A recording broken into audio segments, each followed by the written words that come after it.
আজকে রাস্তায় আসবো, ফ্যাসিস্টকে উৎখাত করবো, বাংলার জমি থেকে জনগণের উপরে নিক্ষেপ করবো।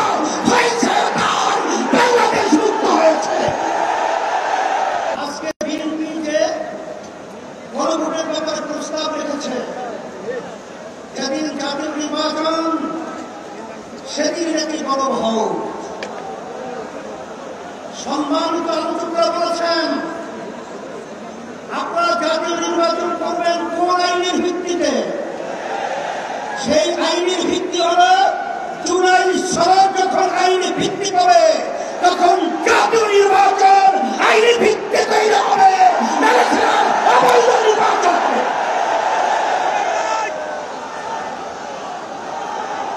আজকে আমরা দেখেছি সেই মোড়ের মধ্যে সেই 2024 জুলাই এবং আগস্ট, যখন জুলাই 17 তারিখ বাইতুল মুকাররমের উত্তর গেটে আমি তখন বলেছিলাম যে আজকে আমাদের সন্তানদেরকে যেভাবে পাখির মতো গুলি করে রাস্তার ভিতরে আজকে লুটিয়ে দেওয়া হচ্ছে, আমি বাংলাদেশের সর্বশ্রেণী ছাত্র জনতা আলেম ওলামা হাফেজ সবাইকে আহ্বান জানিয়েছিলাম যে এখন আমাদের বড় ঘরে বসে থাকার সুযোগ নেই, ঘরে বসে থাকার সময় নেই। আমরা আজকে রাস্তায় আসবো, ফ্যাসিস্টকে উৎখাত করবো, বাংলার জমি থেকে জনগণের উপরে নিক্ষেপ করবো। হয়েছে তার, বাংলাদেশ মুক্ত হয়েছে। এই হিসাবে আমরা দেখেছি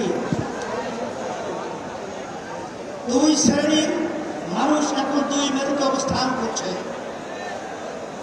এর ভিতরে এক শ্রেণীর মানুষ হল যারা নাকি আমরা দেশপ্রেমিক, আর এক শ্রেণীর হল ক্ষমতা প্রেমিক। ফ্যাসিস্ট আওয়ামী লীগ সরকার তারা দেশপ্রেমিক ছিলেন, তারা ছিল ক্ষমতা প্রেমিক। তারা কিন্তু এক পর্যায়ে আমাদের বাংলাদেশ থেকে পালিয়ে কাটাতার পারবে ভারতে অবস্থান করছে। নব্য যারা ফ্যাসিস্ট হওয়ার চিন্তা করছেন, যারা ঘনভোট নিয়ে নির্বাচনের আগে যারা ব্যাপারে তালবাহার করছেন, আমি তাদের উদ্দেশ্য করে বলতে চাই আজকে বাংলাদেশের ছাত্র জনতা সর্বশ্রেণীর মানুষ আজকে জুলাই ভিত্তিক আইনি সর্বপ্রথম চায়, জাতীয় নির্বাচন চায়। কিন্তু আপনারা যদি এই জুলাই সনদ আইনি ভিত্তি দেওয়ার ব্যাপারে দরিবেশ করে থাকেন, আমাদের বাংলাদেশের 3 দিকে ভারতের কাঁটাতারের বেড়া, এবং আপনারা পালাবেন কোথায়? আপনাদের জন্য অপেক্ষা করছেন সেই দক্ষিণে বঙ্গোপসাগর।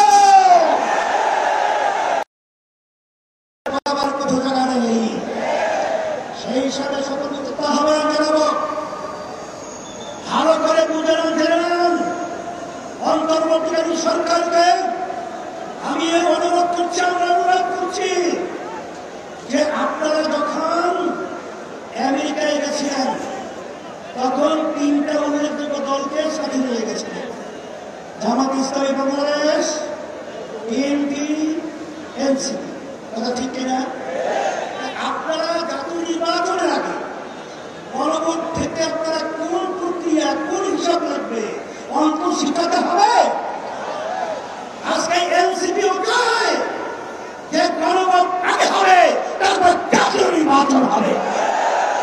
জামাত ইসলামী চায় আগে গণভোট হবে, তারপর জাতীয় নির্বাচন হবে। শুধু একটা দল বিএনপি, তারা ভোট চায়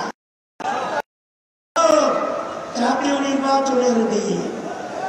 বাংলাদেশের মানুষ বুঝে গেছে আপনাদের উদ্দেশ্য ভালো না। আপনাদের উদ্দেশ্য ভালোই হয়ে থাকে, যেখানে আইনি ভিত্তির ব্যাপারে একমত আপনারা পোষণ করেছেন, সেখানে কোনো ভোটে এত গরিবসী জানা এটা জাতির কাছে পরিষ্কার হয়ে গেছে। আমরা অন্তর্বর্তী সরকারকে বলবো, আমরা শান্তিপ্রিয়, বারবার রাস্তায় মধ্যে আমাদেরকে পড়াচ্ছেন, আপনারা পুড়িয়েছেন, আর কত রাস্তায় নামতে হবে? এরপরে পরামর্শ ভিত্তি আমরা বাংলাদেশের সর্বস্তরে মানুষদের নিয়ে এমন কর্মসূচি ঘোষণা করব, আপনি কোনভাব জাতীয় নির্বাচনের আগে দিতে বাধ্য হবেন, বাস্তব দাবি মানতে বাধ্য হবেন ইনশাআল্লাহ। সেই দিক থেকে আমাদেরকে উপত্যাগ করে হাঁটাবেন না, আমরা উপত্যাগ হাঁটতে চাই না। আজকে জাতীয় সমাবেশের মাধ্যমে আপনাদেরকে আমরা বারবার অনুরোধ করছি, এরপরে যদি আপনাদের সহযোগিতায় না হয় তাহলে কিন্তু পরবর্তীতে আমরা কঠিন কর্মসূচি দিতে বাধ্য হব ইনশাআল্লাহ।